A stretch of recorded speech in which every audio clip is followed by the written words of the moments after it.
Lockdown से पहले गीता के घर का नजारा कुछ ऐसा था कि रोहन ऑफिस जाता था और शिविन स्कूल। जिनके घर से जाने के बाद गीता काम खत्म करके बाकी समय आराम करती थी। लेकिन लॉकडाउन के बाद ऑफिस और स्कूल घर में ही खुल गए और इससे गीता का हाल वो तो आपको देखने में ही मजा आएगा। शिविन, ओ शिविन, महाराज उठने के लिए क्या 21 तोपों की सलामी लेंगे? अरे बिस्तर से बाहर निकल, ऑनलाइन क्लास स्टार्ट होने वाली है। अरे तुम भी हद करती हो, स्पीकर की तरह चिल्लाने की क्या जरूरत है? दिख नहीं रहा मेरी कॉन्फ्रेंस चल रही है। अब कैमरा और स्पीकर ऑन कर रहा हूँ, मुझे कोई शोर नहीं चाहिए। इस पर जैसे ही रोहन लैपटॉप का कैमरा और स्पीकर ऑन करता है तभी कुकर की सीटी बजती है। करा लो अब इसे चुप, लॉकडाउन नहीं हुआ, मेरी मौत का फरमान जारी हो गया। दोनों बाप बेटे ने नाक में दम किया हुआ है। ऐसा बोलकर गीता वहां से शिविन के कमरे में पहुंच जाती है, जहां शिविन अभी भी सो रहा होता है। ओ आलसी, अब अगर 5 मिनट में नहीं उठाना तो आज तेरा गेम और यूट्यूब कैंसिल। माँ की बात सुनकर शिविन बिना 1 मिनट गंवाए उठ खड़ा होता है। उठ गया, अभी नहाकर भी आता हूँ। ये नाटक कहीं और, मुंह पर गीला कपड़ा मार और पढ़ने बैठ। शिविन की ऑनलाइन क्लास स्टार्ट हो जाती है, जिस पर गीता उसे वहां बिठाकर रसोई में चली जाती है। थोड़ी देर में उसे कमरे से कुछ आवाज सुनाई देती है, जिसे सुनकर वो कमरे में वापस आती है। हाय राम, तुझे क्लास अटेंड करने के लिए बोला था, कैमरा ऑफ करके बिस्तर पर नाचने के लिए नहीं बोला था। मम्मी मुझे कुछ समझ नहीं आ रहा, आप बाद में पढ़ा देना ना, वैसे भी अटेंडेंस तो लगी गई है। हाँ बेटा जरूर, बन जा तू, अभी से हम सबका बाप बन जा। अरे नहीं मतलब कहाँ से लाते हो इतना दिमाग, और पढ़ाई करते हुए ये चला कहाँ जाता है? नाइस क्वेश्चन, दिमाग से पूछकर बता दूंगा। शिविन की बातों से परेशान होकर गीता उसे मारने के लिए जैसे ही आगे बढ़ती है तभी वो कमरे से बाहर भाग जाता है।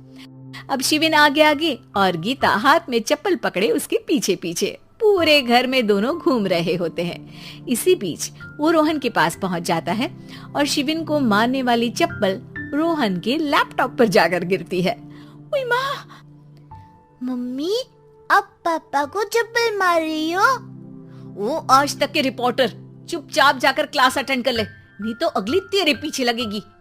इस पर शिविन वहां से चला जाता है, जिसके बाद रोहन गीता से कहता है, इस सर्कस के लिए कुछ बोलना चाहोगी? अरे क्या करूं, जब से तुम दोनों घर में रहने लगे हो, घर अपने आप ही सर्कस बन गया है और मैं तुम्हारी नौकर। कभी बेटी को संभालो तो कभी बाप के नखरे उठाओ। इन्हीं सब उथल पुथल में दिन बीतते रहते हैं, जिसमें हर रोज घर के अंदर कुछ नया सियप्पा खड़ा मिलता है, जो ज्यादातर शिविन और रोहन के ऑनलाइन स्कूल और ऑफिस से रिलेटेड ही होता है। एक सुबह, शिविन चल उठ, आज की क्लास जल्दी है। कैमरा ऑफ करके आप अटेंड कर लो। अरे ऐसे छित्तर पड़ेंगे, दादी नानी सब एक साथ याद आ जाएंगी। गीता की लाख मशक्कतों के बाद क्लास तो खत्म हो जाती है, लेकिन उसके बाद शिविन फोन इस्तेमाल करते हुए इंस्टाग्राम रील बनाने लगता है। रसोड़े में कौन था? तुम थी, मैं थी, कौन था? हाँ, मैं गरीब हूँ। अरे ओ गरीब के बेटे, आजा, मैं बनाती हूँ तुझे गरीब। मैं बताती हूँ रसोड़े में कौन था। पढ़ाई करने बोलो तो इनकी माँ मर जाती है, और ये पागलपंतियाँ जितनी मर्जी करा लो। गीता शिविन को डांट रही होती है, तभी रोहन बीच में बोल पड़ता है, अरे बच्चा ही तो है, इतना गुस्सा क्यों कर रही हो? बेटे का साथ देने की इसी एक कोशिश में अब शिविन के साथ साथ रोहन भी गीता के गुस्से की सूली पर चढ़ जाता है।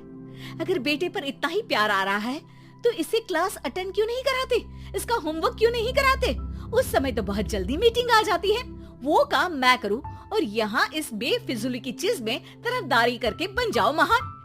हे भगवान, कोई तो इनके ऑफिस और स्कूल खुलवाओ, मैं इन्हें और घर में नहीं सह सकती। अरे कुछ और मांग लेती, क्योंकि तुम्हारी ये विश इस साल तो पूरी होने से रही, कोरोना। हाय नास बेटे ने जिंदगी ही बर्बाद कर दी।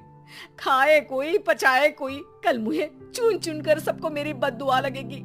उन्होंने दुनिया का और इन बाप बेटे दोनों ने मेरा जीना मुश्किल कर दिया। गीता वहां से चली जाती है, जिसके बाद रोहन शिविन से कहता है, अरे तुम्हारी मम्मी इतनी भड़की हुई क्यों है? आपकी वजह से पूरा समय घर में रहते हो और उस पर कोई काम कराने की जगह बस ऑर्डर देते रहते हो। अच्छा बेटे, सारा इल्जाम मुझ पर? पूरा दिन तो वो तुम पर ही चिल्लाती है। हाँ, मतलब दोनों का 50-50 है, कुछ करना पड़ेगा। वो कहते ना, make the best out of worst. I have an idea.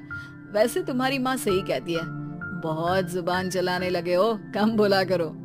अगली सुबह रोहन और शिविन अपनी गलती को सुधारने के लिए गीता के उठने से पहले घर का आधा काम खत्म कर देते हैं, जिसे देखकर गीता खुश हो जाती है और फिर बाकी बचा काम वो तीनों मिलकर पूरा कर लेते हैं।